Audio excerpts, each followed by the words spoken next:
acolher a cada uma de vocês, acolher desde do Álvaro Loureiro, que está aqui perto da gente em Brasília, mas também o Miguel, que está lá no Japão, no polo do Católico EAD em Japão, e está nos acompanhando aqui, acolher a cada um e a cada uma. Hoje a gente está aqui para poder conversar sobre cidadania, transformação social e participação política. Bem-vinda, professora Roberta, bem-vindo a cada um, a cada uma. E hoje a gente tem 3 convidados muito especiais, convidadas e convidado, para poder nos acompanhar num tema tão importante, também complexo, mas também tão necessário da gente dialogar nesse contexto que a gente vive de país, de América Latina. Então, eu quero acolher aqui a vocês que estão participando conosco hoje, mas acolher, primeiramente, a professora Vanildes, que vai nos facilitar essa conversa, essa prosa, né? Então, a ideia é que a gente possa seguir esse fluxo aí dos diálogos de pastoralidade. Então, Vanildes, muito bem-vinda. Vanildes é professora da Universidade Católica de Brasília, foi minha professora e continua com a gente em tantos outros projetos, é mestre em Ciências Sociais, colabora da equipe da Cátedra Unesco, da Universidade Católica de Brasília, consultora educacional, enfim, tem aí uma trajetória também nesse espaço de participação política, de cidadania. Vanildes, bem-vinda. Passo já a palavra para ti, para que você possa aí moderar, mediar esse espaço todo. Gratidão pela disponibilidade, pela possibilidade de você contribuir no projeto. Opa, obrigada, Joaquim. Obrigada por esse convite, para estar aqui nesse projeto tão interessante, né, que a UBEC tem realizado aí esse semestre. Todos os semestres tem projetos muito bacanas, e esse semestre Pastoralidade tem aí criado vários projetos, entre eles esse. Eu me sinto muito honrada de ter sido convidada para participar e colaborar, e dou boas-vindas a cada um e a cada uma de vocês para essa nossa conversa, que, como o Joaquim disse, é uma conversa muito desafiadora para todos os tempos, e para esses tempos nossos ainda mais, mas muito importante para nós, e para nós que trabalhamos em universidades em que a pastoralidade é tão importante, tem um papel importante na formação dos nossos e das nossas estudantes. E aí, então, eu já vou acolhendo imediatamente os nossos convidados, né? E vou começar pela nossa convidada, vou apresentá-la, né? A gente está aqui com a Bruna Paola, não é? A Bruna é maranhense, tem 27 anos, portanto jovem, né? De acordo com a nossa lei brasileira, então é a nossa jovem aqui no meio da gente. Ela é maranhense, mas um pouco tocantinense, e agora um pouco paulista também. Advogada pela Faculdade Católica do Tocantins, especialista em juventude pela Faculdade Jesuíta, a FAGE de Minas Gerais, e pós-graduada em Direito Eleitoral pela PUC Minas. É servidora pública desde os 18 anos, já trabalhou no Executivo Estadual do Tocantins e em 2 câmaras municipais, Palmas, no Tocantins, e Vinhedo, em São Paulo. É líder da RAPS, da Rede de Ação Política pela Sustentabilidade, foi coordenadora nacional de mulheres da Rede Sustentabilidade e porta-voz estadual aos 22 anos. Atualmente, integra a Executiva Nacional e Municipal do partido e é assessora parlamentar da Alesp. Muito bem-vinda, Bruna Paola. Na sequência, eu apresento o professor Daniel, porque aí depois, quando a gente passar a palavra, a gente já passa a palavra direto. Professor Daniel Souza, professor Daniel Souza é doutor, mestre em Ciências da Religião, licenciado em Filosofia e bacharel em Teologia, pela Universidade Metodista de São Paulo, a UMESP. Tem experiência na área de filosofia, com ênfase em filosofia política e filosofia da religião. Também possui experiência em teologia, especialmente em cristologia, ecumenismo, teologia política, teologia da libertação e teologia do pluralismo religioso. É professor convidado na Faculdade Jesuíta de Filosofia e Teologia FAGE, para a especialização em juventude no mundo contemporâneo. Leciona filosofia no ensino médio do Colégio São Domingos, Associação Cultural São Paulo. Tem textos publicados entre livros, capítulos de livros e artigos em periódicos especializados. Entre 2015 e 2017, presidiu o Conselho Nacional de Juventude, espaço de participação da sociedade civil junto ao governo federal. Muito boas-vindas, professor Daniel.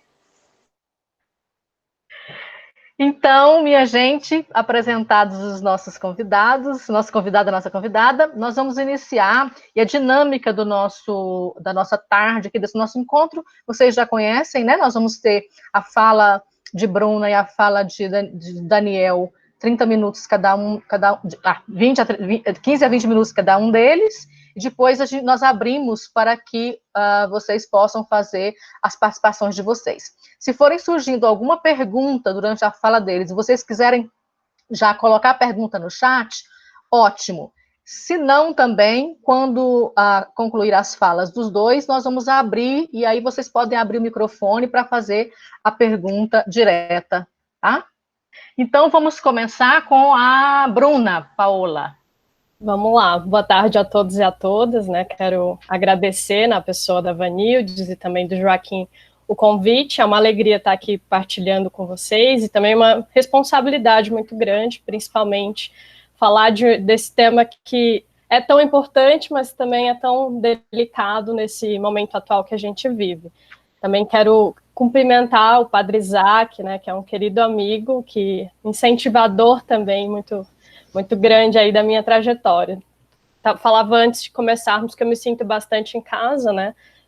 Me formei na Católica do Tocantins, passei pela Pastoral da Católica lá como voluntária praticamente a minha graduação inteira, e foi a partir dela que eu conheci o Joaquim, que eu conheci o Isaac, e também conheci o Daniel, que foi meu professor, uma responsabilidade aí falar antes do Daniel, que foi meu professor na pós.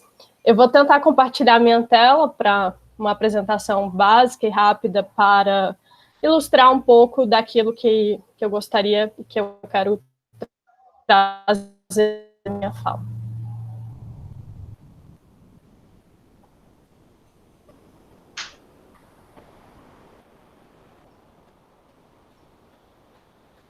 Está compartilhado com vocês? Sim, está, Bruna. Perfeito.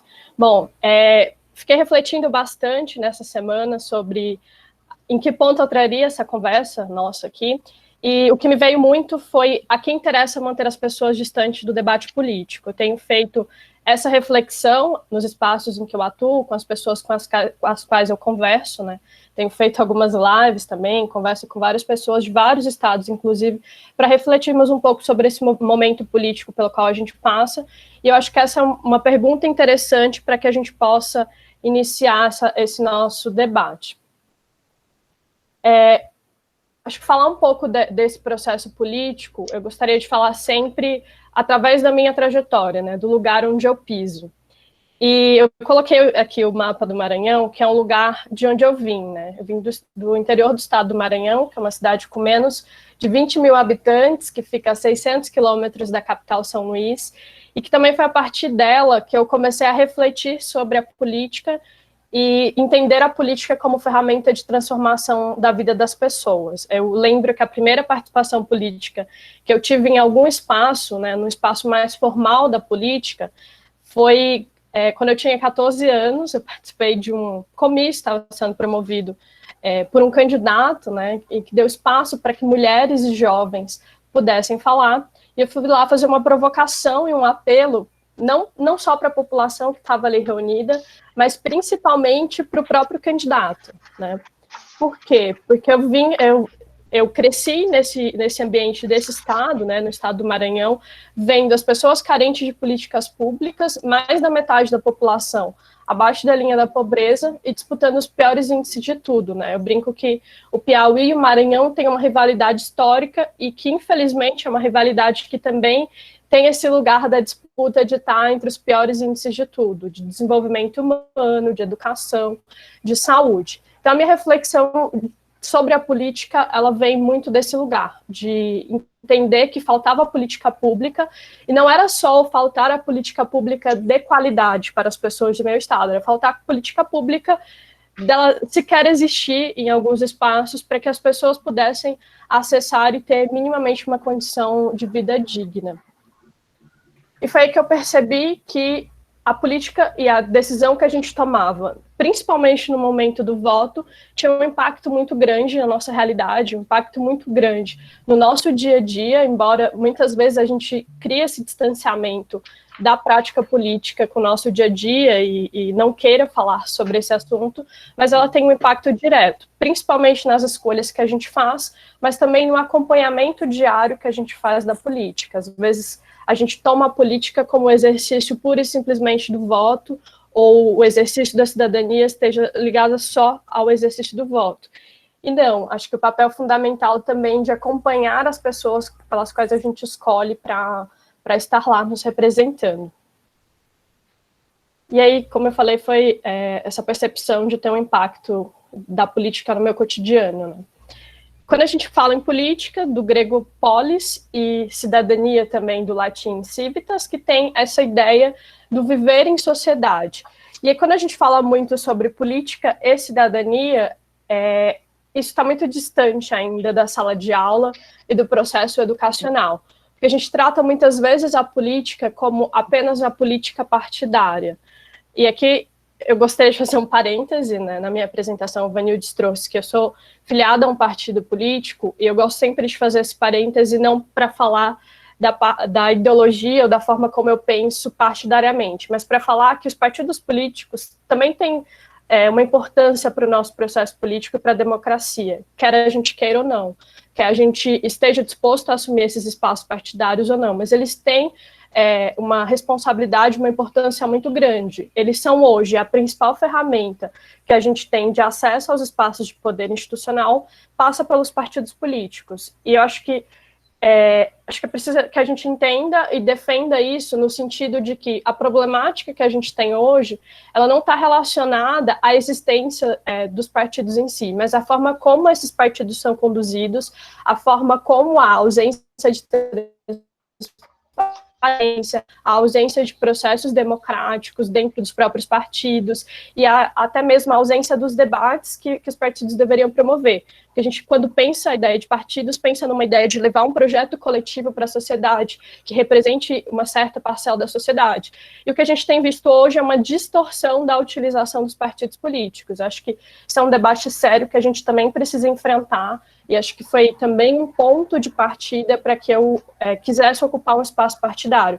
Entender que os espaços partidários, da forma como eles estão, eles não me representam, eles não são aquilo que eles deveriam ser, e entendi que na minha contribuição, no meu processo histórico, fazia sentido ocupar um espaço para ver tendo a prática diferente dentro desses partidos.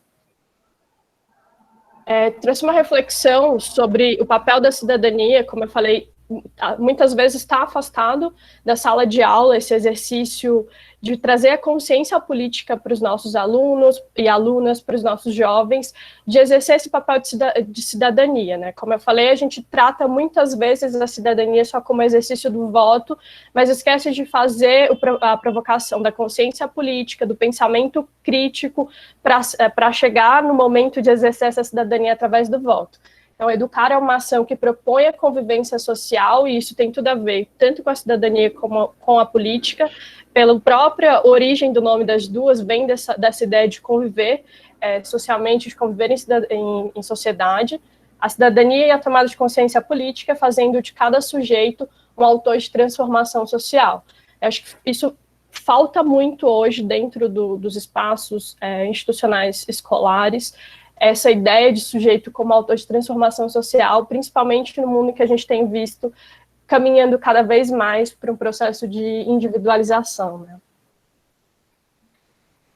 E aí, quando eu trouxe esse exemplo, que é recente e é bizarro, assim, independente de posições políticas, o presidente da Câmara dos Deputados fazendo um questionamento sobre a atuação do ministro do Meio Ambiente, e a resposta do ministro do Meio Ambiente é essa resposta que vocês estão vendo aí. E por que eu trouxe isso? Porque eu acho que isso tem um impacto muito grande no nosso imaginário político, no imaginário das pessoas que a gente está formando. Porque será que é esse o espaço político que a gente quer? É esse o debate político que a gente quer fazer? E é nesse nível de seriedade ou falta de seriedade que a gente quer? Então, isso tem tudo a ver com a forma com que isso fica no imaginário e com que a forma como a gente realmente quer que o debate político aconteça. Somando todas essas variáveis de entender a política como um espaço de transformação, entender que a falta de políticas públicas tinha uma questão da decisão das pessoas que ali estavam e que afetava diariamente a minha vida e a vida das pessoas que me cercavam, eu resolvi fazer parte da minha trajetória de vida, construir também espaços políticos melhores, né, e ter esse compromisso. Eu acho que isso também tem a ver com a pergunta que eu fiz no começo, que é: por que a gente vê ainda pessoas querendo que a gente esteja longe dos espaços políticos, né? A quem isso serve, a quais interesses isso serve. E claramente são para poucas pessoas, né? Que a gente ainda vê um país com muitas desigualdades, com muitas pessoas não acessando políticas públicas de qualidade, com muitas pessoas vivendo agora, aumentando ainda mais, quantidade de famílias que estão abaixo da linha da pobreza, enfim. E aí, quando eu comecei a participar desse debate político, eu sempre ouvi que a juventude era o futuro da nação, e isso veio desde quando eu tinha 14 anos e fiz aquele debate político até agora, isso continua. Isso me incomoda bastante, porque eu vejo a juventude como presente, não como futuro. Acho que já conversei um pouco com o Isaac, acho que o próprio Daniel também, sobre isso.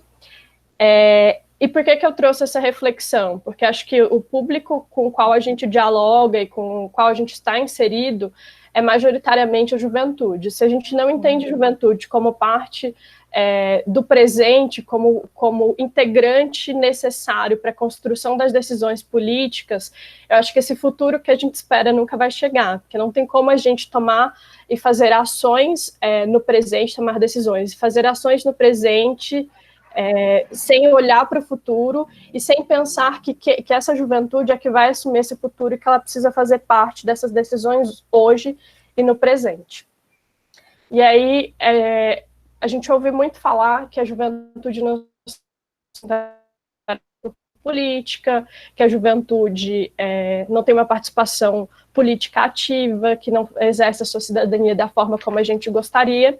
Mas tem uma reflexão que eu gostaria de deixar, que é como é que a gente está também incentivando essa juventude a entender o processo político pelo qual a gente vive e desafiá-la a participar de uma forma mais ativa, né? E também tem conexão com a quem interessa não estarmos fazendo esses debates políticos, porque torna cada vez mais distante o debate político, fazendo com que as pessoas não queiram participar desses debates e acham que eles não têm impacto na nossa vida. Em geral, a população tem essa visão, mas a juventude tem um papel importante na política, já teve como na ditadura militar, em que boa parte do movimento de resistência foi puxado pelo movimento estudantil, e aí acho que Daniel tem uma grande contribuição a nos dar em seguida. E tem uma visão também da juventude como atores que têm capacidade de atuação política, ou não têm essa capacidade de atuação política, ou ela é pouca ou ela é sem autonomia. E aí, quando a gente viu as ocupações aqui nas escolas de São Paulo, a gente vê um rompimento, principalmente dessa juventude que está ali no ensino médio, com essa visão de que tem pouca ou nenhuma autonomia para atuação política. Bom, encaminhando um pouco para finalizar, gostaria de lembrar que a gente tem vivido muitas crises, né? São crises políticas, são crises econômicas, sociais, e agora temos a crise sanitária também de saúde, e que a gente precisa olhar para a política como também um espaço de construção para a travessia dessas crises, né? Eu tenho lido alguns autores que consideram que essa nossa geração, essa minha geração, essa geração de vocês, é a geração que vai ser responsável por fazer essa travessia desses momentos de crise. E aí a política é um espaço fundamental para que a gente possa construir essa travessia.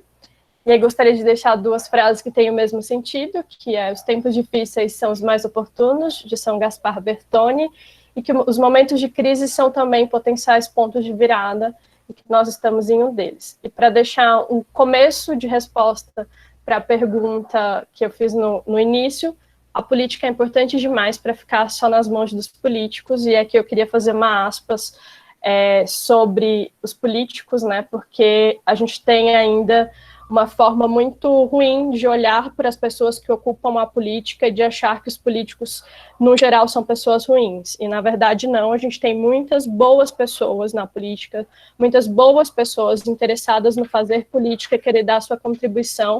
E eu acho que é uma responsabilidade nossa apoiar essas pessoas para que a gente também tenha uma política melhor.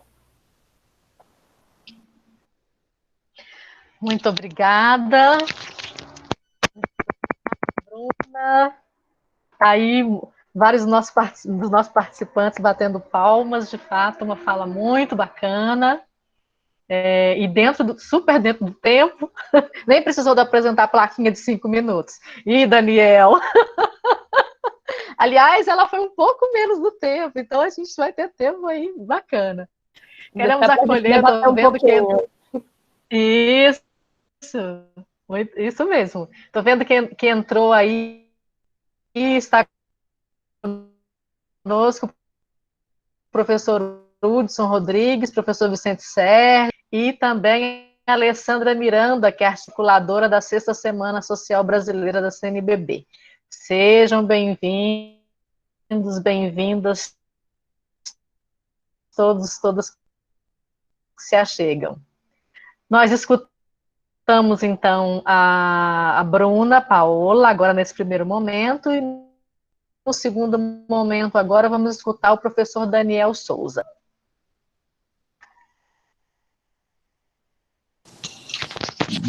Minha gente, que bom estar aqui com vocês. Todo mundo me escuta bem por aí, tá? Pelo gesto. Agradeço muito aí o convite, Joaquim, meu parceiro, de tantas caminhadas, e estar nessa prosa com Bruno e Vanildes, para minha alegria, num tema tão necessário, né? Tão necessário. Eu vou aprender com a Bruna, e vou tentar me colocar no tempo, tá, Bruna? Você é um exemplo, eu sou uma tragédia, mas eu vou aqui, estou com o relógio na minha frente, eu não gosto muito disso, não, eu vou seguir. A Bruna, você já coloca para nós umas perguntas que são fundantes para aquilo que a gente pensa sobre política, né? O que a gente compreende sobre política? Quais os fundamentos dela, né? E para quem já participou de outros encontros em que eu estava, eu sempre gosto de uma citação da Hannah Arendt, que ela tem um texto maravilhoso que a gente devia ler mais no nosso contexto atual. Ela diz: tem a política ainda algum sentido? Qual o sentido da política? Quando você olha todo esse cenário, quando você traz, Bruna, os exemplos da vida cotidiana, né? Porque toda a nossa conversa aqui parte da vida mesma. Então, quando a gente olha para a vida mesma e vê desigualdades tão profundas no nosso espectro social, diz: para que serve a política? Qual o sentido da política? E a Hannah Arendt tem uma resposta que depois eu quero pensar com vocês isso, que eu acho muito bonita. Ela diz: qual é o sentido da política? A liberdade. O sentido da política é a liberdade. A política não deve estar centrada na violência, não no domínio, mas na ação em comum, na ação de construção de espaços comuns, para além de desejos particulares. Esse é o sentido da política, baseado na liberdade. E a liberdade, eu gosto desse mesmo texto, ela faz uma provocação, especialmente para nós que vivemos no espaço da fé, né? Entre liberdade e livre-arbítrio. Eu sempre achei o livre-arbítrio o máximo, né? E ela diz: livre-arbítrio, queridos, é você escolher entre opções dadas. Isso não é o sentido da política. Você fazer escolhas. O sentido da política é possibilitar a criação de novos começos. Então, vai na sua linha, Bruna, quando você coloca: estamos em crise. O Peter, um outro filósofo, dizia muito: estamos em guerra. Estamos em crise, estamos em guerra, e eu gosto de dizer: estamos numa ruína de um modelo de política. Mas o sentido da política é esse mesmo, recriar a partir daqui. O que faremos juntos? O que faremos juntos? O que imaginaremos juntos? Com essa perspectiva, quando a gente se pergunta sobre a política, e é bom o seu exemplo, Bruna, de trazer também a juventude partidária, trazer os partidos aqui, né? Dar um pouco de equilíbrio comigo. Eu também venho de juventude partidária, mas não sou formado nela. Eu sou muito formado no horizonte ecumênico e igrejeiro. Eu sou um político igrejeiro, no sentido de concepção, né?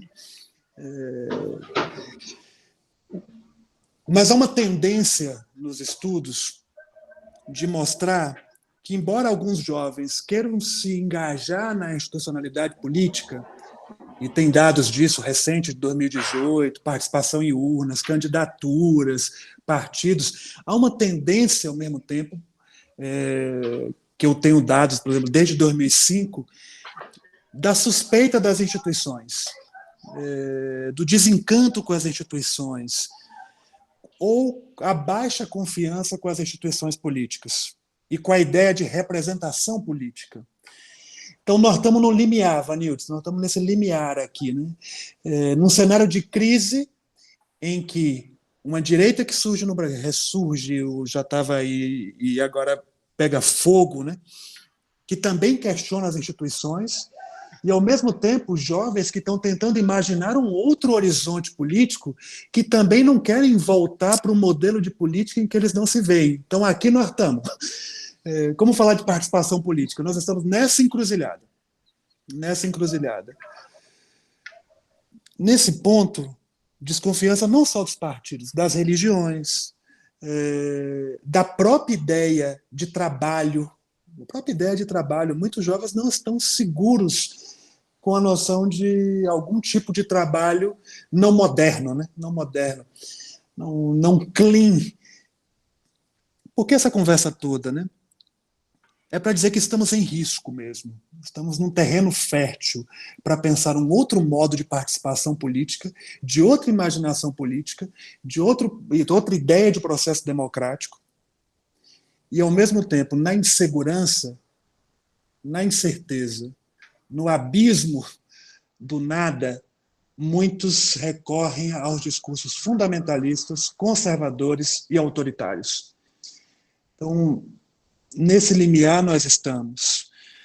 Como entender esse processo como uma possibilidade de uma cidadania ativa, potente, de uma consolidação democrática radical.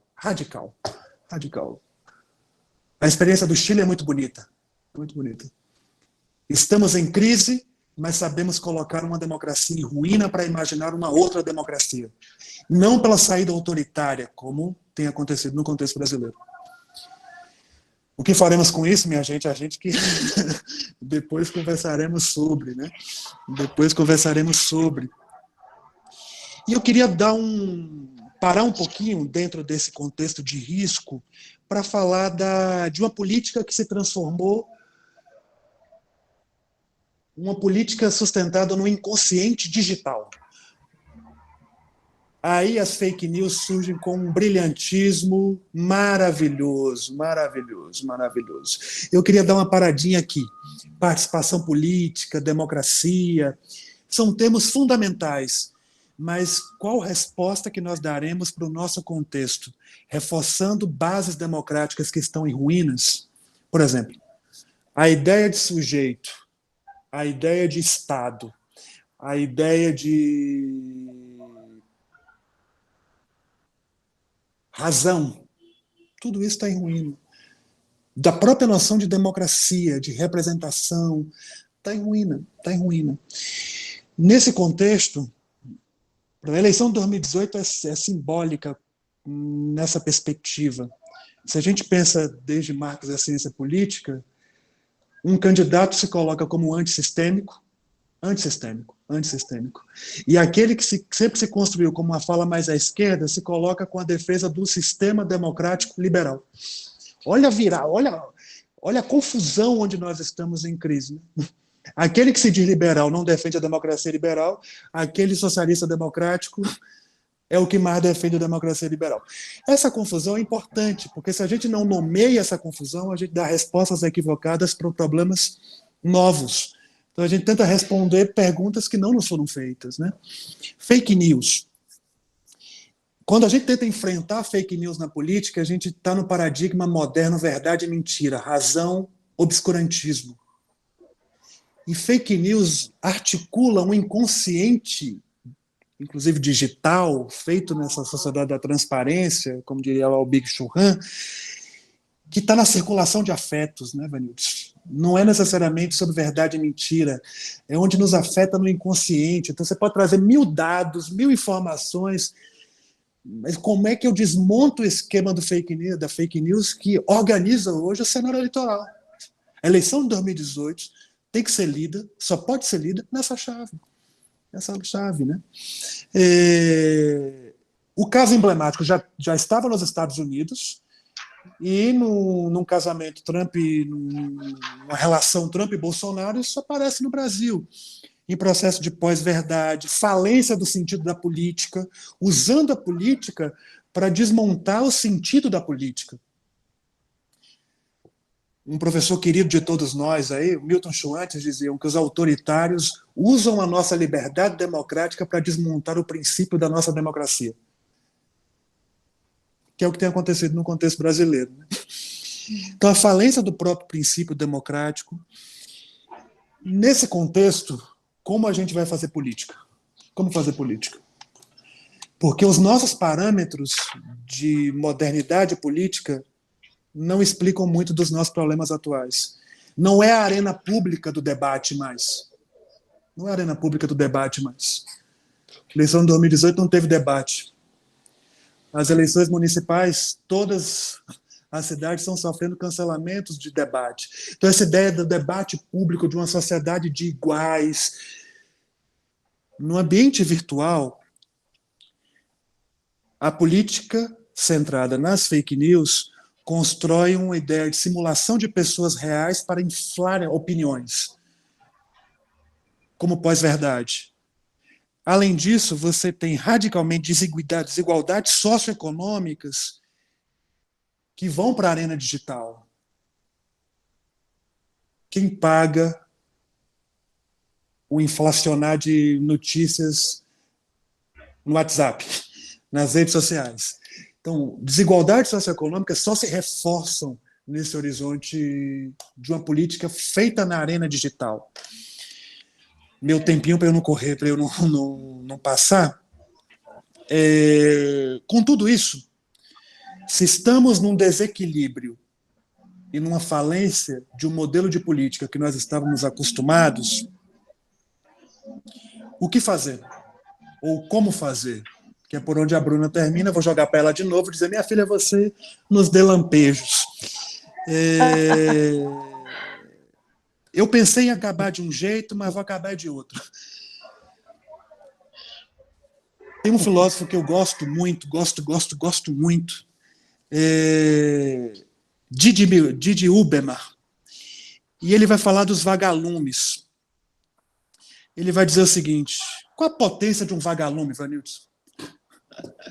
Qual a potência de um vagalume? E ele diz o seguinte: o vagalume é aquele que sabe viver na obscuridade, sabe viver na noite, sabe viver na sombra, não corre da sombra, não corre do medo da sombra. Inclusive se afasta desse lugar de muita iluminação, de muita informação, de muita transparência. E assume a obscuridade para ser vagalume. Lampejos e pequenos respiros de fazer, né? Eu acho que é aí que está o ponto como intuição para nós. Se a política entra em ruína, se estamos numa arena digital em que a gente não está sabendo lidar, porque os nossos parâmetros muitas vezes estão numa explicação de mundo que não é o nosso mundo psicopolítico, psicodigital, não abandonar a possibilidade de ser vagalume, né? Reconhecer a obscuridade, a sombra, a incerteza, e mesmo assim não abandonar o sentido da política, que é a liberdade para fazer novos mundos e imaginar novos mundos. O que faremos com isso? Aí são as nossas decisões cotidianas. Mas esses são os meus lampejos aí. Obrigado, gente. Obrigada, Daniel, por essa exposição tão provocativa, tão provocadora, né? Tanto Bruna quanto Daniel provoca dores em nós, né? Dores nesse sentido de nos convocar, né? Convocar as nossas consciências para o pensamento, né? E aí lembrando da Hannah Arendt, né? A importância de pensar sobre o que a gente faz. Então, né? Chama a nossa atenção para esse momento tão importante, não é? E tão desafiador para nós, como nós dizíamos no início. Então, assim, eu vou fazer 2 provocações aqui, e aí os demais, daqui a pouco também, né, vão poder abrir o microfone e também dizer como pensando nessa pergunta que a Bruna traz, né? Inicialmente, a quem interessa manter longe do debate político, né? As pessoas longe do debate político. E a quem interessa isso, né? E que implicações isso tem? Quais são as implicações dessa ausência da sociedade civil, né, da sociedade, desse debate político? Que implicações que isso tem para a sociedade, para as nossas relações sociais, né? É uma questão. A outra é que eu fiquei pensando assim, Daniel, se nós estamos numa arena política digital, como é que, e com os jovens, com a juventude desconfiadas ou desencantadas, como você disse, das instituições e de todas elas, né? Como é que nós, as instituições de ensino, seja do ensino da educação básica ou as instituições de educação superior, qual é o papel que a gente tem aí, né, de problematizar essa arena digital, não é? E de retomar de novo, não de forma pura, porque isso acho que não existe mais, o presencial. Mas como é que a gente conversa e como é que a gente como é que a gente pode ser ponte nisso? Pensando no Papa Francisco, né? Como é que a gente pode ser ponte nesses 2 lugares que agora compõem a nossa forma de ser e existir no mundo, não é? Então, essas 2 perguntas iniciais aí, provocativas, não é? E aí, acho que vocês, de repente, podiam fazer uma fala a partir dessas, e em seguida a gente abre para fazer uma das perguntas que já está aqui no chat, e também os demais companheiros e companheiras, se quiserem fazer suas perguntas. Vou começar aqui a chutar a bola, então. Acho que eu fiquei pensando na fala ouvindo o Daniel, a professora Lilia Schwartz, ela fala de democradura, né, que é quando se utiliza da forma da democracia, mas não a realizam de forma plena. E é isso que a gente tem visto, né? A utilização da forma da democracia para ser eleito pelo voto, mas a não utilização dela de forma plena, né? A corrosão dela por dentro. Fiquei lembrando disso e pensando na professora Lilian, também acho que tem um papel muito importante da história, do processo histórico. Eu acho que o pensamento crítico, a partir do olhar para a história, eu acho que eu tenho estudado muito, eu gosto muito de história do Brasil, sempre gostei, mas acho que ultimamente tenho estudado um pouco mais, porque eu acho que o processo histórico que nos trouxe aqui também pode nos trazer respostas para como nos conduzir daqui para frente. Óbvio que quando a gente fala de história, as pessoas pensam, mas é muito difícil desconstruir a história. É difícil, né? Porque é por meio de mudança cultural, é por meio de mudanças que... Só que essas mudanças, elas não acontecem de um dia para a noite, mas elas também não acontecem se a gente não começar agora aí fazendo, de dar um passinho de cada vez para fazer essas mudanças. Acho que tem um ponto de fake news que a gente tem um acesso, é um paradoxo, né? Ao mesmo tempo em que a gente tem uma possibilidade muito grande de acessar informações e de até agregar conhecimento para as nossas vidas, no mesmo nível que elas são usadas de uma forma negativa, né? Eu acho que tem um ponto das fake news que, quando o Dani falava, eu fiquei pensando também no circuito dos afetos, que na fake news isso acontece também, no sentido de que quando você recebe, por exemplo, você recebe num grupo de família, você recebe num grupo de amigos, de pessoas da sua convivência, que querendo ou não, que tem uma credibilidade com você, são pessoas que você convive, que você confia, e você acaba transmitindo para esse outro grupo de pessoas que estão próximas a você também, vai fazendo essa transmissão dessas mensagens, né? Isso acaba acontecendo nessas relações próximas.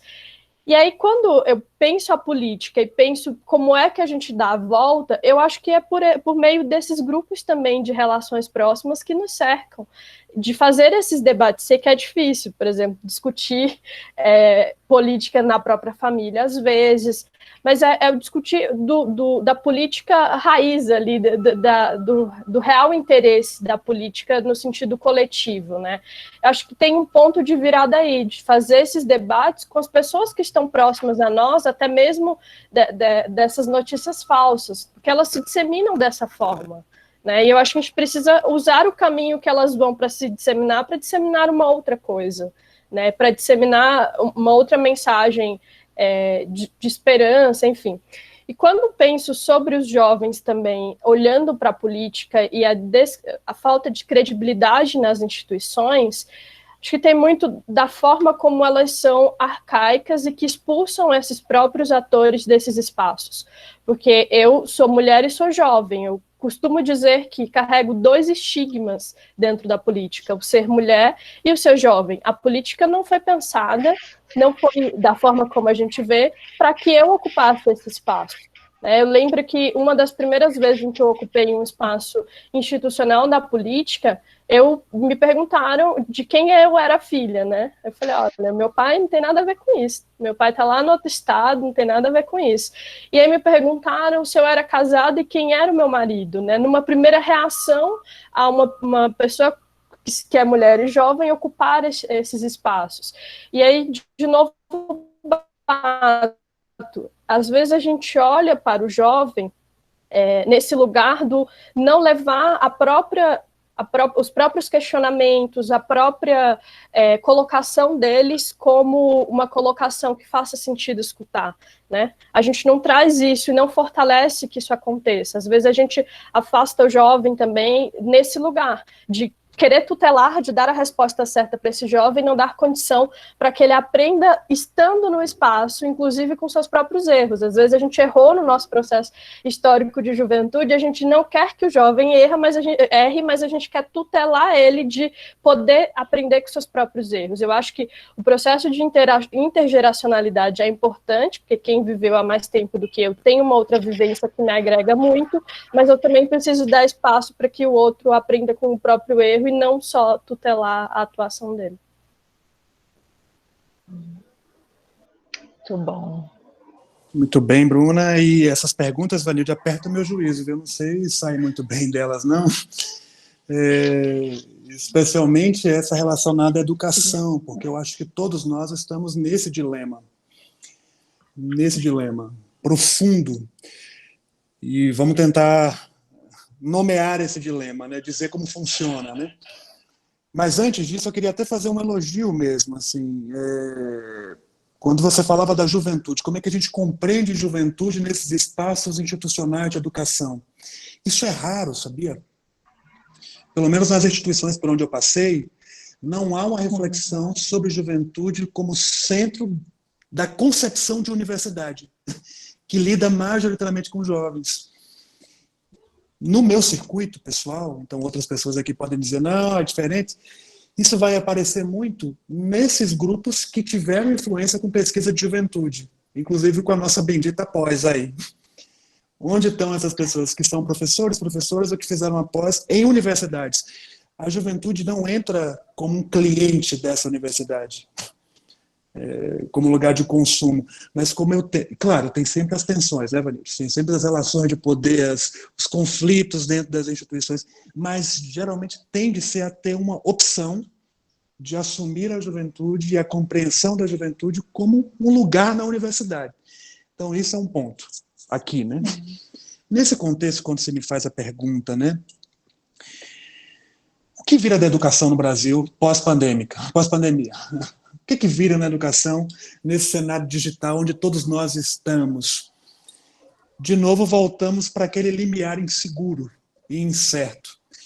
Por quê? Por exemplo, em todo o debate da incerteza, sujeitos que foram sempre da suspeita à ciência como lugar de poder, não estou dizendo na chave do Bolsonaro, tá? Como lugar de poder, os Foucaultianos entre nós, a gente agora assumiu a ciência como um novo lugar seguro, né? Confiemos no discurso da ciência. Para muitas famílias em escola básica, a rotina da família se deu por uma estrutura escolar. Então, a escola, que estava um pouco sob suspeita, de um lado, assume uma segurança da rotina na pandemia. Os estados que estavam na chave da globalização, fronteira fluida, se colocam como força fazendo o quê? Fechando fronteira. Fechando fronteira. Então, esse é um lado, né? É um lado, né? Essa incerteza tem um lado que vai por esse canto. Outros tentam ser mais imaginativos, né? Como, então, nessa pandemia, nesse processo de escola que fizemos de universidade, como isso nos dá o insight para mudar currículo, para mudar a prática didática, para inventar outra relação de interação entre juventude, entre os alunos e alunas, seus professores, a relação com famílias, a relação de construção do conhecimento. Qual potência a gente encontra na tecnologia? Porque eu também não sou do bonde negacionista que nem a salvação, nem a praga.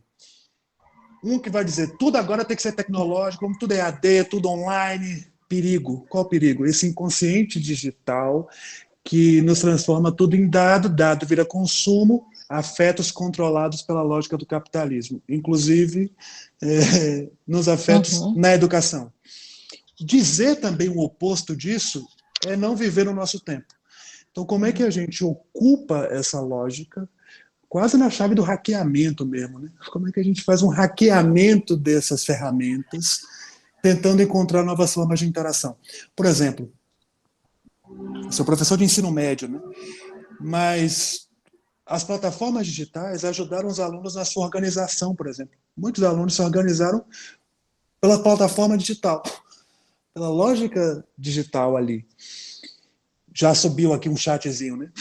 Que nessa plataforma digital também por isso ela é ambígua. Nós estamos nesse cenário da incerteza e da ambiguidade. Porque uma celebração do digital, sem pensar a materialidade socioeconômica, não nos toca no centro da desigualdade. Como é que tudo isso está misturado e a gente tenta pensar potência? Como é que a gente cria nesse cenário? Uma professora de todos nós, né, Regina Novaes, sempre diz, né, nada será como antes. Nada será como antes. Eu estou no bonde dela. A educação não vai ser como antes.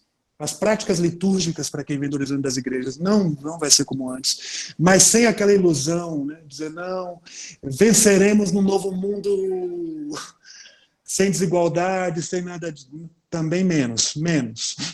Eu acho que aqui tem uma possibilidade criativa, né? Criativa. É isso. Muito bom, muito bom.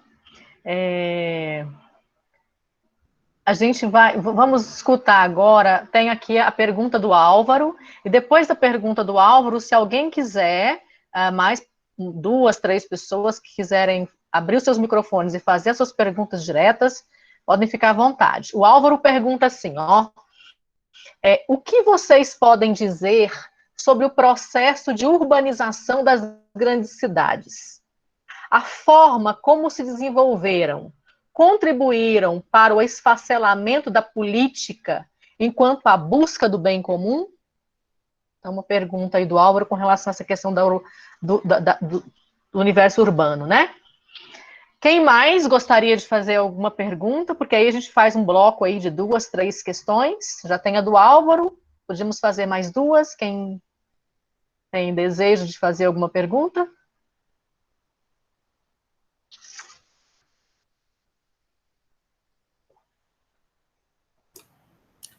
Bom, eu posso fazer, já que a galera não quer. Enquanto a galera cria coragem, eu tenho 2 perguntas aqui, talvez, para os nossos 3 convidados, para a mediadora e para a Bruna e para Daniel. Pensando talvez na lógica do que vocês trouxeram aí, né? Que estratégias que a gente poderia adotar, né? Pensando nas proposições, né? Porque os problemas estão postos, né? Nesse contexto de pandemia, de esfacelação de muitos direitos que foram conquistados e tal, mas pensando nas estratégias que poderiam ser adotadas na construção de uma cidadania e uma participação política em prol de efetivas transformações sociais, né?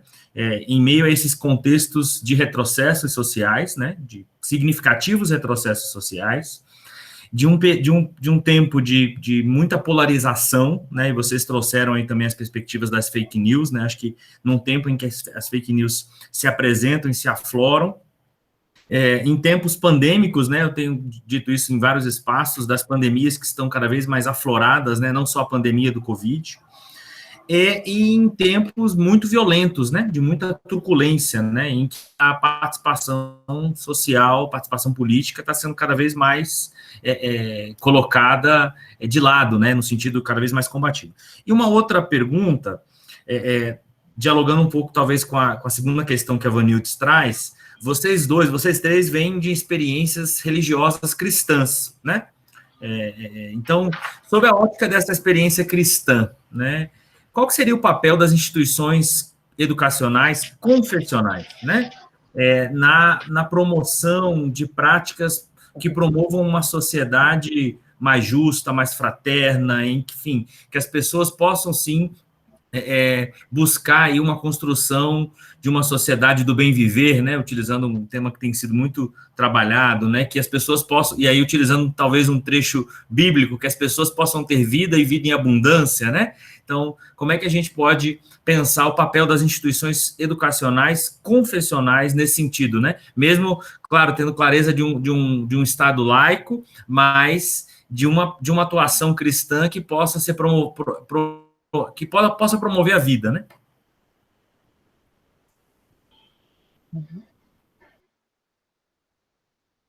Podemos seguir com essas 2 questões postas, enquanto isso os demais aí vão coçando as ideias, como diz o Rubem Alves, e aí, se surgirem outras questões, a gente faz no próximo bloco. Boa. Tem uma no chat também. Tem uma aqui no chat. Não sei se o Vanildes também quer responder também. Tem aqui da Irineia, né, já, como a Bruna e o Daniel veem o protagonismo crescente da juventude negra. Bacana. Boa pergunta. Eu queria até fazer uma fala sobre ela, que é num aspecto bem interessante desse processo político que a gente tem vivido, né? A gente está aí nas vésperas de uma eleição, né, em que o debate da questão racial aumentou significativamente esse ano, né? E que a gente teve uma decisão do Supremo Tribunal Federal, do STF, de que os partidos, né, deveriam investir recursos em candidaturas negras, né? Foi uma decisão do STF, mas que não tem ainda o amparo legal, porque o STF tomou uma decisão ali no vácuo da ausência da legislação, né? Mas equiparada principalmente no que já tinha da questão de candidaturas para mulheres. E aqui tem um fator muito interessante que eu comecei a observar, né? Eu tenho acompanhado isso, estou num processo aí de fiscalização da minha própria casa aqui onde eu habito, de ver o quanto a gente realmente está cumprindo, né? E cumprindo de verdade, com efetividade e com transparência. E é muito curioso, porque à medida em que a gente vê essas medidas que são boas e importantes, né, porque não é suficiente que a gente tenha essas pessoas se candidatando, mas é preciso que elas também tenham recursos, né, que até a disputa eleitoral é muito desigual, e quem tem menos recurso tem menos condição também de conseguir se eleger. E aí a gente vê os partidos que, ao invés de incorporar o anseio da sociedade e de incorporar essa discussão e fazer uma discussão séria, vão na contramão disso, né? Porque o que acontece? Ao estabelecer que a gente aumentasse os recursos para as candidaturas, não tem uma obrigatoriedade de ter as candidaturas, você obriga que tenha os recursos. E muitos partidos estavam incentivando pessoas negras a desistirem, né, no efeito inverso ao esperado, desistirem de ser candidatas para não ter que alocar recursos nessas candidaturas, né? E às vezes isso passa muito despercebido no nosso debate político, da política e do que tem acontecido nesse cenário. Bom, como eu vejo, estou realmente assim feliz de que a gente finalmente, não sei se da forma como deveria, mas tem um debate posto e escancarado, né? Acho que a pandemia ela veio também para escancarar muitas das nossas desigualdades que já existiam, mas que passavam despercebidas para muitas pessoas, principalmente para a elite política e econômica, que infelizmente é quem também dita as regras na democracia hoje. Mas tem visto muitas candidaturas, muito apoio e fortalecimento dessas candidaturas e desses jovens que se colocam aí para fazer esse debate. E que espero que cresça, né? E que a gente possa fortalecer cada vez mais e que realmente que a gente vá continue indo para frente e não retroceda nos passos que já estamos dando.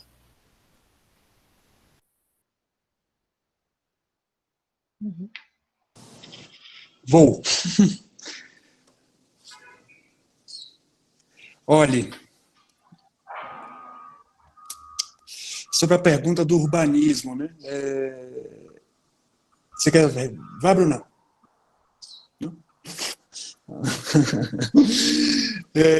Essa é uma pergunta muito interessante, inclusive que aparece no contexto brasileiro, muito crítico a alternativas democráticas mais radicais, porque em nome dessa urbanidade imensa disso, como é que você vai fazer uma política democrática radical, de consulta direta, por exemplo, né? Então, tem-se, em nome de uma concepção de um tipo de urbanismo, de ideia de cidade, uma tentativa de diminuição da participação democrática, do esvaziamento da participação democrática. Qual é o desafio? Qual é o desafio nosso aqui, né? Aprender de experiências que desconstroem essa narrativa. Quer dizer, há muito de experiências antigas, inclusive, né? Se a gente, quem é mais aí de uma outra época dos municipalismos brasileiros, né? O orçamento participativo. Eu me lembro de adolescente de pensar o orçamento do meu bairro. Minha cidade, Vitória da Conquista, foi governada pelo Partido dos Trabalhadores 20 anos, e lá se teve uma boa experiência de orçamento participativo. Então, como é que a gente, de fato, radicaliza a democracia pela territorialidade? Exemplos mais recentes, que inclusive vão além da experiência do PT, estão na Espanha, especialmente Barcelona, de pensar municipalismos. Como é que a gente pensa uma política pública brasileira não só na ênfase da nação, mas no território. Aí seria o sonho de consumo, né? Como é que eu penso a política aplicada em educação? Quando a gente estava lá em Brasília, no Conjuve, uma ideia era transformar o aplicativo que foi da Conferência Nacional de Juventude como um aplicativo de monitoramento. Então você conseguiria, Vanildes, ver no território da Brasilândia, Zona Oeste, quanto tem de educação, saúde, cruzando dados. Então, como é que eu amplio a participação? Aqui está seria o meu sonho de consumo de democracia, pensar pelo território e radicalizado. Vamos nós. Das efetivações, já fui numa efetivação aí, tá, Joaquim? Como é que eu amplio e radicalizo participação? Mas eu quero muito ir na instituição cristã e depois terminar com o protagonismo negro. Eu venho do mundo protestante. E no mundo protestante, não esse que está aí, no hegemônico, mas vamos pensar esse protestante de origem, né? Esse protestante de origem, há uma radical separação igreja-estado.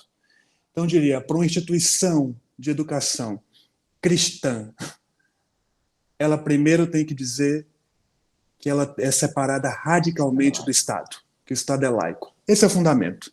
Esse é o fundamento. E se ela é uma instituição cristã, que é o que é, muitas delas comunitárias, elas não são dos líderes daquela instituição. Elas estão numa concessão pública. Isso mudaria tanta coisa, meu irmão. Isso mudaria tanta coisa, como posicionamento, como decisão. Então, a bolsa de estudo não é a bondade da ordem, não é a bondade da igreja metodista, não é a bondade, é um direito do cidadão naquela instituição comunitária. Esse seria um ponto para mim, né? Para o mundo católico, eu diria, vamos de Papa Francisco, minha gente. Bora de Papa Francisco. Algumas intuições.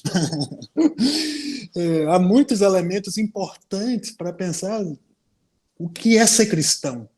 Então, e um desses marcos é lembrar que o princípio cristão é anti-idolátrico ao Estado e ao capitalismo. Como faremos isso? Não sei bem, mas esse é o princípio cristão. Então, aí está a base, Joaquim. Antes de qualquer currículo, antes de tudo, separação igreja e Estado, e não pode ser uma instituição cristã que beija os pés do capitalismo, do capital acima de tudo. Então, eu venho de uma formação muito das instituições confessionais, e me desencantou em um momento quando a instituição que muito me marcou mudou o nome do slogan de campanha publicitária, que virou: o mercado escolhe, quem escolhe é a instituição tal. Falei, agora não é mais cristã. Ela virou outra coisa, abandonou o princípio, né? E da juventude negra, desse protagonismo, é bom essa prosa que eu e Bruna, estou gostando disso, que a Bruna vai na institucionalidade e eu vou no outro ponto. Essa juventude negra que está fazendo a política para além das instituições, nas margens, em outras ocupações digitais. Tem umas ocupações digitais de negras e negros, jovens, para pensar política, incríveis, de alternativa de candidatura, para pegar também a institucionalidade, mas de estratégia de arte, de denúncia, de criação, de estratégias de comunicação. E eu acho que aí vem a potência, sabe? Isso tem afetado, por exemplo, eu falo muito de São Paulo e da Zona Oeste de São Paulo e trabalho nessas escolas, como é que a gente daria um termo adequado, Vanildo, você que já morou por aqui? A gente brinca das escolas do Vale Encantado de Pinheiros Perdizes, né? E todas elas estão passando por qual dilema? Famílias e os alunos dizendo, não temos negros em nossas escolas, se queremos um outro modelo de educação, ela tem que ser antirracista. É isso. Daqui para frente, eu acredito nesse movimento. O problema, como disse o Joaquim, né? O Estado e a lógica do capital vai se levantar radicalmente sempre contra esses corpos. Então, é nesse lugar onde nós estamos, né? Pessoal, desculpa, Vanildo. Então, só fazer um ponto sobre essa questão da urbanização. Eu gosto muito de modelos mentais, de pensar a quem interessa, por quê, como que funciona. E eu hoje trabalho na Lesp e é um espaço político que as pessoas nem sabem onde fica, né? E isso diz muito da forma de fazer política, diz muito de quem está afastado desses centros urbanos e que tem difícil acesso a ele. Como é que as pessoas participam? Elas nem sabem onde fica. É um lugar que não tem um transporte público acessível. Então, assim, isso para mim é um grande marco, né, de conversar com as pessoas, de querer fazer eventos de participação política, de trazer as pessoas para dentro e a própria arquitetura do espaço ser uma arquitetura que afasta. Era essa colocação que eu queria trazer. Legal. Eu quero fazer uma contribuição aqui também, e aí eu vou pegar carona na pergunta e na reflexão que faz o Miguel, que colocou para nós aqui agora no chat, que vai de encontro à pergunta que o Álvaro também fez, né? Ele agradece o bom diálogo da gente aqui e diz que estou um pouco longe, tento acompanhar e participar da política do meu país. É certo que nos últimos anos retrocedemos muito. Militei por mais de 5 anos em um conselho ligado ao MRE, e em abril de 2019, a Casa Civil eliminou esse e mais outros 1.000 conselhos populares ligados a ministérios e órgãos do governo central. Essa foi uma grande perda, e como provocação questiono como e quando recuperaremos esse espaço, né? Algum grupo ou entidade na luta? E aí aqui eu tinha colocado justamente dentro dessa ideia, né, de pensar a partir disso que o Álvaro coloca, agora com o Miguel também, e as colocações que fizeram Daniel e Bruna, de que, assim, parece-me fundamental, importante pensar que a gente precisa pensar numa sociedade participativa. Para a transformação social, nós precisamos pensar numa sociedade participativa. Essa sociedade participativa, evidentemente, não é só do ponto de vista eleitoral, né? Ou do voto. A gente já sabe que não é por aí. Bruna já trouxe essa questão, né? A gente precisa ampliar esses lugares de participação. E parece-me que, além de ampliar, nós temos uma expertise nisso. Porque, se a gente pensar que meados dos anos 90, início dos anos 2000, a década de 90, pensando na questão das políticas públicas, a gente trabalhou muito com a questão dos conselhos. Os conselhos municipais, os conselhos estaduais, os conselhos de direitos, não é?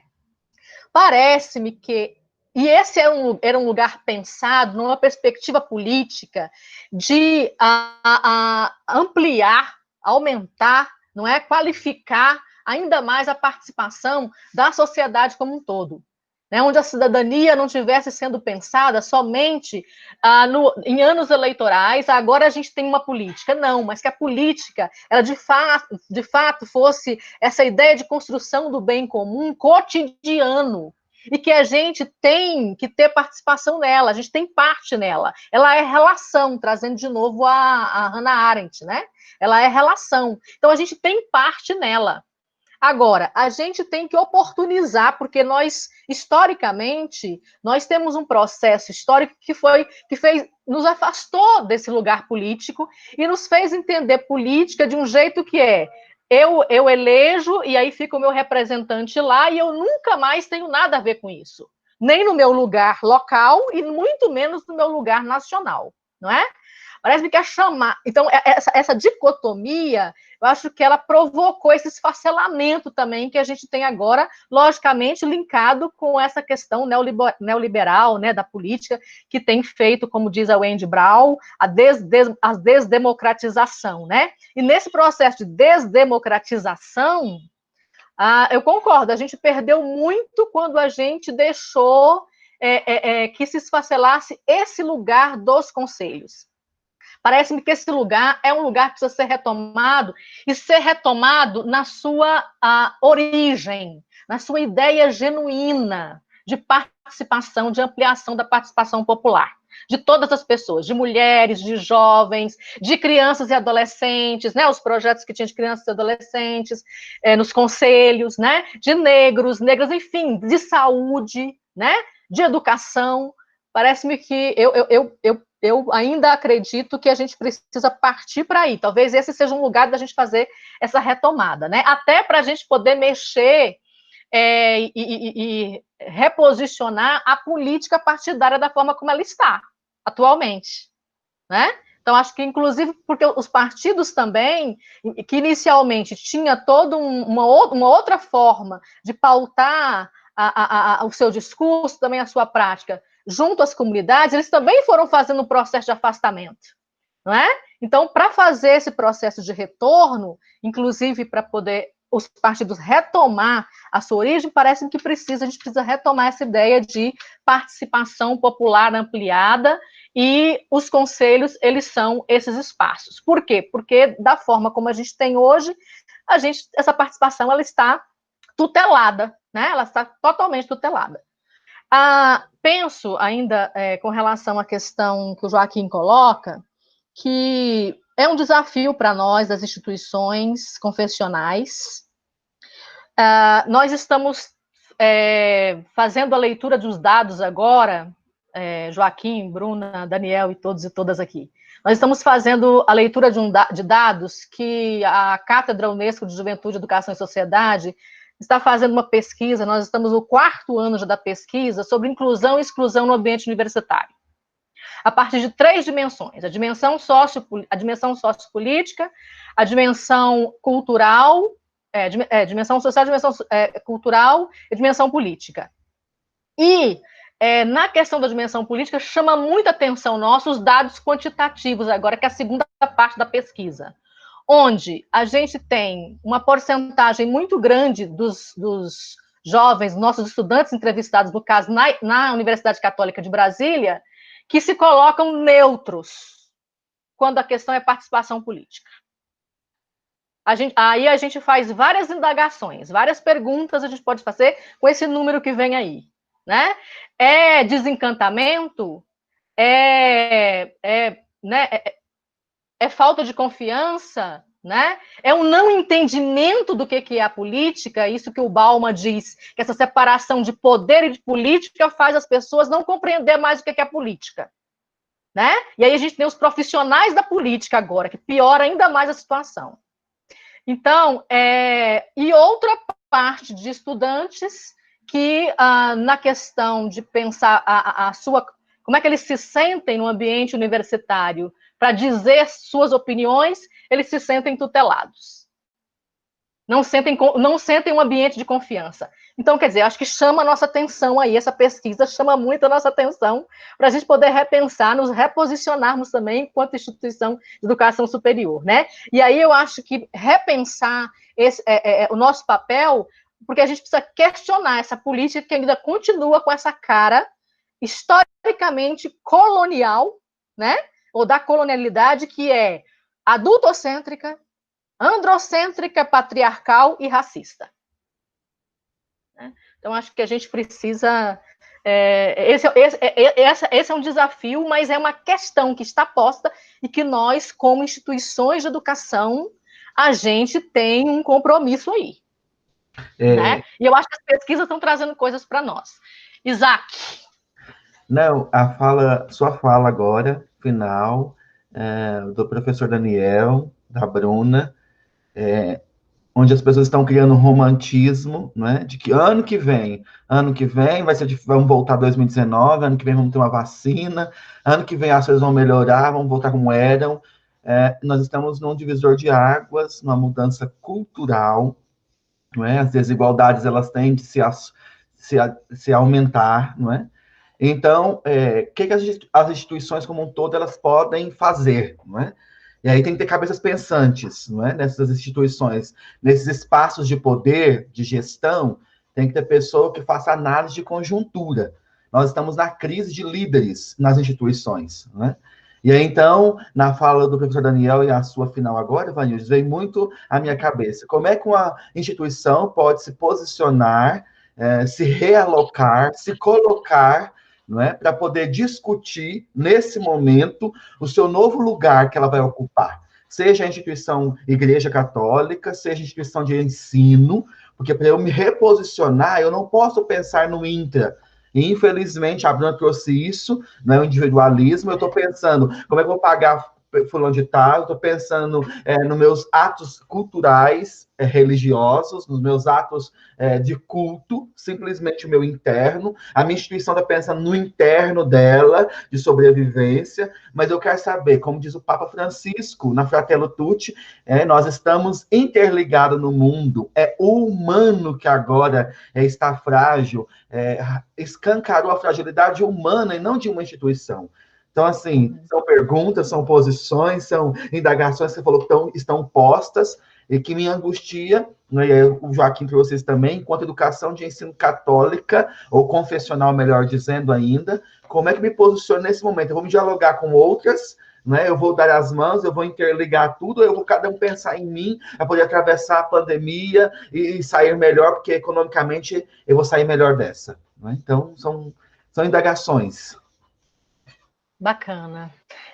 Junto com a pergunta do Isaac, então, com essas indagações que ele faz, que também são super provocadoras para todos nós, todas nós aí, tem aqui a pergunta do Rafael Batista Ribeiro. Pessoal, boa tarde. Vocês conseguem observar ações eficazes de inclusão de jovens nas discussões de políticas públicas hoje em dia? Se sim, podem trazer alguns exemplos para o debate? Vocês acreditam que em um futuro breve o Brasil terá uma melhora nesse sentido? Esse assunto sempre esteve em meu radar e fico bem preocupado com o nosso futuro, pois isso é uma falha muito grande em nosso país. Então aí, a provocação do Isaac e do Rafael.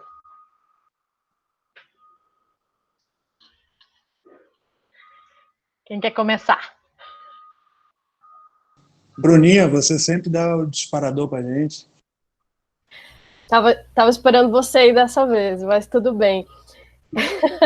Vamos lá. Eu queria só complementar na reflexão da Vanildes, que foi muito boa, que eu acho que tem um papel de discussão importante que a gente precisa fazer histórico do próprio Estado, né? Da forma como o próprio Estado foi estruturado no Brasil. E o nosso Estado brasileiro, ele se caracteriza por 3 coisas que a gente tem visto de uma forma muito cada vez mais graves, né, hoje em dia, que é a violência, a desigualdade e as relações de gênero. E acho que não dá para a gente fugir sem olhar para... Por isso que eu gosto muito de entender o processo histórico, porque é nessa base que a gente construiu o Estado brasileiro e que não tem como a gente fugir de enfrentar esses desafios sem encará-los de frente, né? Eu acho que a gente tem uma oportunidade e a gente tem um jeito de terceirizar as responsabilidades, que é muito mais fácil a gente dizer, olha, mas a culpa é dos políticos que estão lá. É muito mais fácil fazer esse discurso do que assumir a responsabilidade também pelo nosso processo político de dizer, bom, eles estão lá, mas alguém os colocou lá, eles não entraram sozinhos. Que bom, né, que não entraram sozinhos e foi por meio de que nós os colocamos lá. E eu penso muito no processo de 2013 como um reflexo disso, porque acho que, enfim, 2013 tem muito ainda que ser estudado e pensado, mas eu fui às ruas, aquela primeira foto, inclusive, da minha apresentação da manifestação em Palmas, que eu participei, enfim, que a gente tinha vários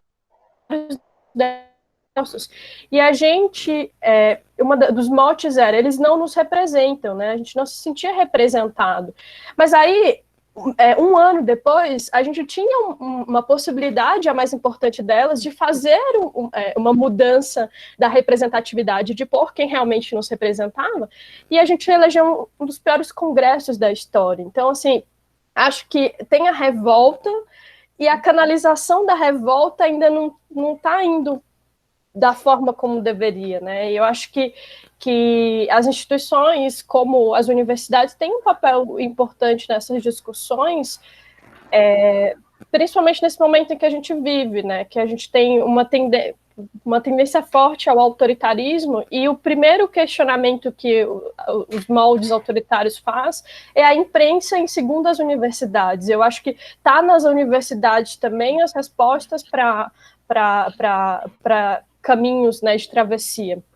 E aí, sobre a pergunta da juventude, eu tenho um misto de... Acho que o Daniel pode trazer exemplos também, mas eu tenho um misto de uma esperança, no fundo, mas, ao mesmo tempo, de um pouco de descrença. Eu acho que ainda vai levar um tempo para que a gente tenha espaços institucionalizados com outro olhar para a juventude. Eu acho que as próprias políticas públicas e as pessoas que ocupam essas gestões de políticas públicas ainda olham para o jovem como problema.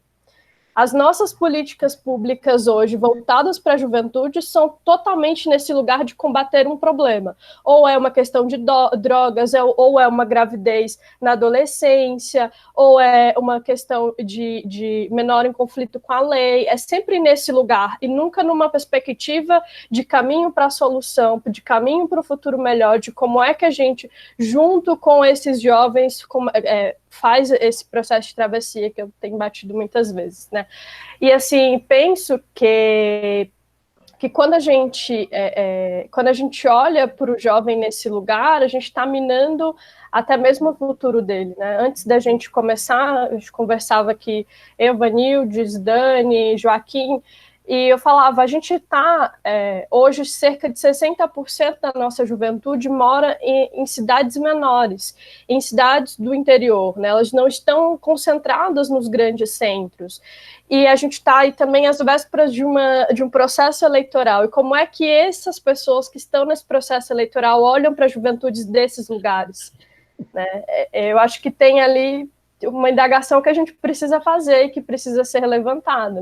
Continua me parecendo que é nesse lugar de problema, que é no lugar de preciso que vote em mim, mas na hora de apresentar possibilidades de futuro, a gente não tem, né? E isso tem um ponto interessante com a pandemia, tem uma pesquisa Juventudes e Pandemia, que ela fala que os jovens ficaram esperançosos com o futuro, principalmente na perspectiva do trabalho, né?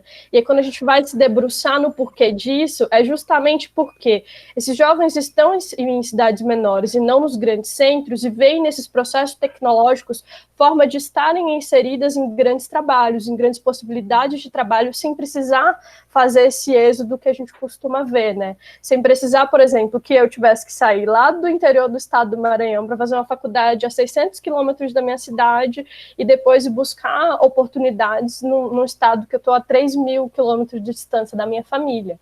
E acho que, infelizmente, a gente ainda tem muitos passos a dar para avançar nessas perspectivas.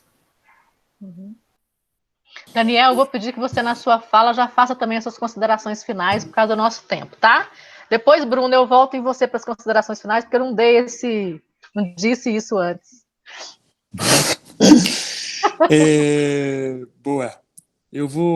Obrigado aí pelos exemplos, Bruna, pela suspeita, estou contigo nela. Nisso eu estou bem...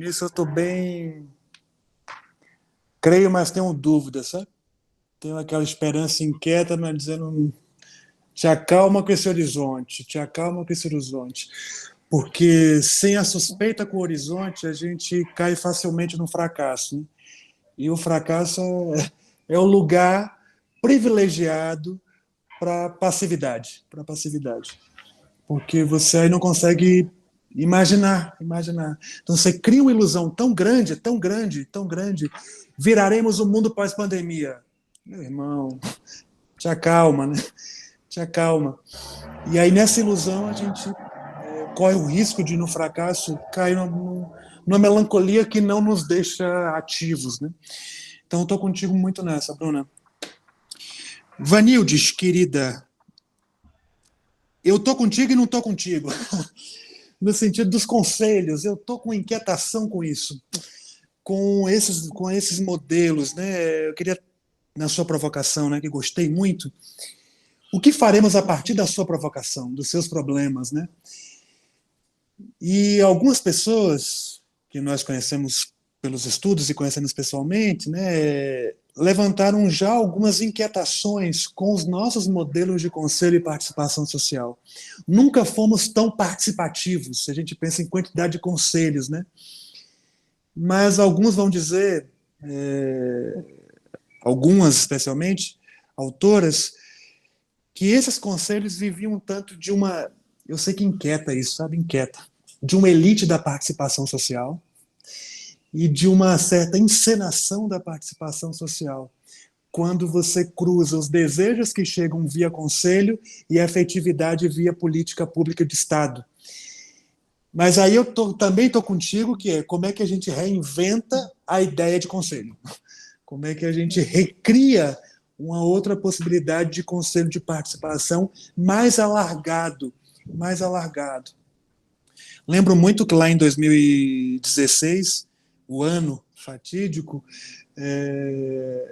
nós escrevemos aquela gestão do Conjuve, um editorial de uma revista que a gente tinha, que era uma política depois do fim.